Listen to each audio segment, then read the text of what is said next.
అల్లు అర్జున్ నేడు సికింద్రాబాద్ కిమ్స్ ఆసుపత్రికి వెళ్లారు. ఉదయం 9:30 గంటలకు ఆయన వెళ్లారని సంబంధిత వర్గాలు తెలిపాయి.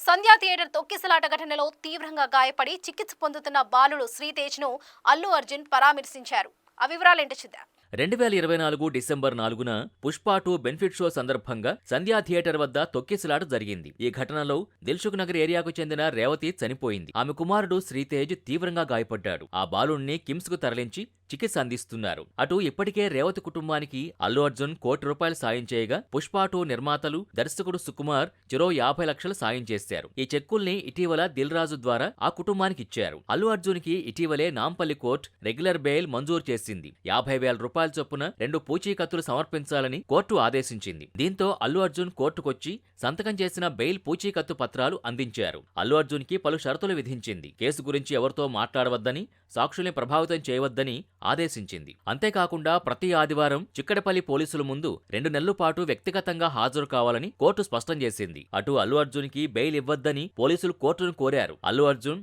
డబ్బు, పలుకుబడి ఉన్న వ్యక్తని, సాక్షుల్ని ప్రభావితం చేసే అవకాశం ఉందంటూ వాదించారు. ఇరువైపు వాదనలు విన్న న్యాయస్థానం అల్లు అర్జున్ కి షరతులతో కూడిన బెయిల్ మంజూరు చేసింది. బెయిల్ తర్వాత బన్నీ పెద్దగా ఎక్కడా కనిపించలేదు. కానీ తాజాగా కిమ్స్ ఆసుపత్రికి వెళ్లారు. మొదట్నుంచి బాలుడు చికిత్స పొందుతున్నా అల్లు అర్జున్ పరామర్శకు రాలేదనే విమర్శలొచ్చాయి. అయితే కేసు నమోదైన నేపథ్యంలో పరామర్శకు వెళ్లొద్దని తన లీగల్ టీం చెప్పడంతో శ్రీతేజ్ వద్దకు రాలేదని ఇటీవల నిర్వహించిన మీడియా సమావేశంలో అల్లు అర్జున్ వివరించారు. ఈ నేపథ్యంలో మంగళవారం పోలీసులకు సమాచారం ఇచ్చిన తర్వాత కిమ్స్ ఆసుపత్రికి వెళ్లి శ్రీతేజ్ని పరామర్శించారు. అల్లు అర్జున్తో నిర్మాత దిల్ రాజు ఆసుపత్రికొచ్చారు. అల్లు అర్జున్ ఆసుపత్రికొచ్చిన సందర్భంగా పోలీసులు భారీగా బందోబస్తు ఏర్పాటు చేశారు. ఈ సందర్భంగా శ్రీతేజ్ను చూసిన అల్లు అర్జున్ కన్నీళ్లు పెట్టుకున్నట్టు తెలుస్తోంది. అనంతరం శ్రీతేజ్ ఆరోగ్యం గురించి డాక్టర్లను అడిగి తెలుసుకున్నారు అల్లు అర్జున్. ప్రస్తుతం శ్రీతేజ్ కోలుకుంటున్నాడని, రికవరీ కావడానికి కొంత సమయం పడుతుందని డాక్టర్లు ఆయనకు తెలిపారు. మొత్తానికి బన్నీలో కొత్త మార్పులైతే కనిపిస్తున్నాయి. కానీ ఆయన కూడా మెంటల్ గా కాస్త కోలుకోవాలంటే సమయం పడుతుందని చెప్పాలి.